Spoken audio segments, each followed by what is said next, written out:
Ebonie Sara Louise Kelley. You are the infamous Joe Blacula. Joe Blacula. I got juicy mouth right now.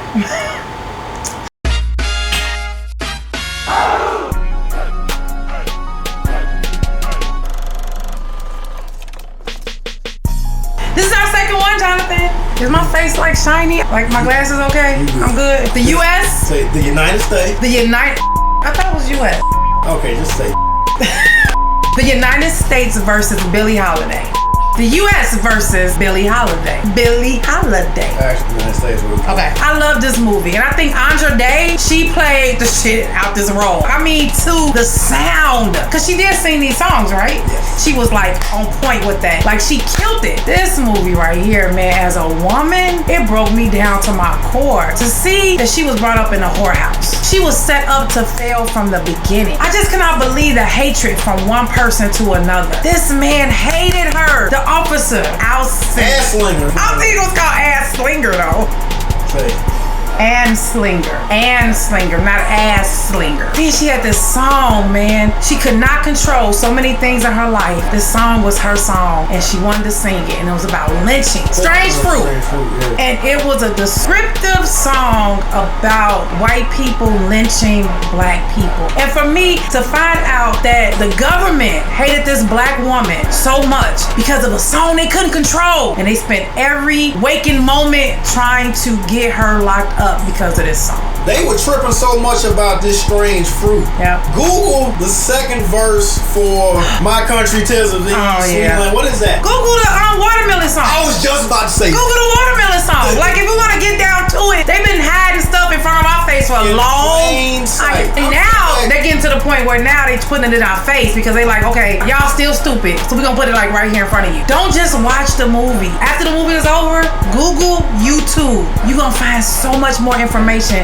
that's just gonna make you really, really understand. Because they're only giving us what they want us to see. But if you go and do your own research, you would be so satisfied knowing that you got some more information about something that they hear from us all this time. When you Google the words of Strange Fruit, she said they hang from a popular tree, but the popular tree was a nasty old tree. The tree represented something ugly and mean and old. That's how much they hated us. This is why they didn't want her singing this song, because she was outlining exactly what they did to us, and people were singing it. White people were singing it. It was like some white people's anthem. But then the white people that was doing the lynching, they didn't want her to sing because it was supposed to be private. All these men that she was with that mistreated her and wanted to control her, I mean, they was working with the feds. You know, it's like she couldn't catch a break with people that she trusted. I mean, she saw men just not only cheated on her, they stabbed her in the back. It goes back to like black men not taking care of the black woman. And not all black men, because there's some black men out here. Jonathan's a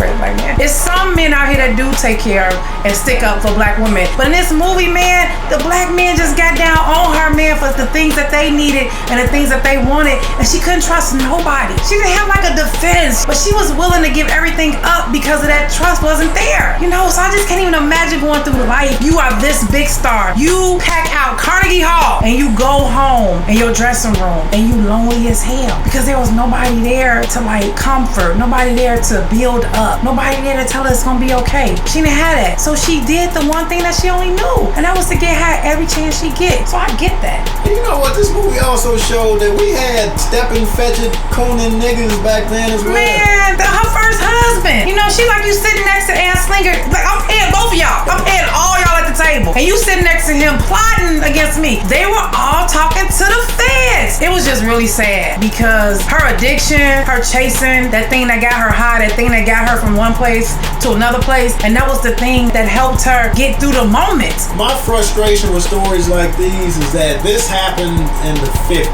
Why is it taking 70 years for these stories to be told? Like the movie Hidden Figures. If this is documented fact, why weren't we taught these things in grammar school? All I knew about was George Washington Carver and a goddamn peanut. But you telling me it was 4 sisters that were responsible for the goddamn Apollo space series? This is documented information that the government went after this system. And when I was watching Lady Sings the Blues back in the day with my mom, I had no idea of this. We should have been taught, every black girl should have known about Billie Holiday. Just because of what a black woman has went through, that's not Rosa Parks, but also to know that we have power. We have power, and the things that we can do, we can change things. This is what the narrative showed. She spent the whole movie saying, that's the only power I have is this song, and you're not finna take it from me. And it also showed me the power and the corruption of the recording industry that has been around forever. Which you know something about. Very much so. If the industry has been in place in its current format for over 100 years, it hasn't changed much. And there were scenes in this movie kind of like Muhammad Ali where she wasn't even allowed to perform. They said, okay, we're going to make sure that you're going to sing the song because we're going to remove your license. The end was really, really good. Okay, is this spoiler alert thingy? Spoiler alert! Well, I don't want to spoil the alert. Or I want to alert to spoil. Well, without spoiling, I'll just say this. I could like relate to some of the things that she went through. Not as far as like I'm not a singer, you know, the government's not after me. These reviews you doing, I'm surprised all this white folk stuff you've been saying. This is how I feel. You might be on the phone and you might hear some clicking and whatnot. Jonathan, that's not funny. You have a van out in front of the crib with Flowers by Irene. I'm just saying, that was awesome. Cut it right there. We cutting it right here.